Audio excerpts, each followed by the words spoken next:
گزارش ہے کہ ویڈیو کو لاسٹ تک دیکھیں تاکہ بات پوری طرح سمجھ میں آئے۔ کیا قادیانیوں سے نفرت کرنی چاہیے یا ان سے محبت اور ہمدردی کرنی چاہیے تاکہ وہ اسلام کی طرف آ جائیں؟ جیسے نبی نے مشرکین سے محبت کی، کسی کو دین کے قریب کرنے کے لیے اس سے نرم لہجے میں بات کرنی چاہیے، محبت سے بات کرنی چاہیے، اور اگر دین سے قریب آنے کا کوئی اندیشہ نہ ہو تو پھر نہ دوستی رکھو نہ دشمنی رکھو۔ صحیح ہے؟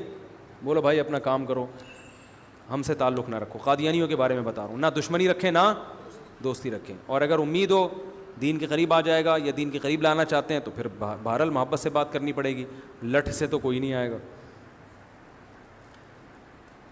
بیان کیا جاتا ہے کہ سندھ قیامت سے پہلے 60 سال پہلے ترقی ہوگی، یہ پیپلز پارٹی نے مشہور کیا ہوگا۔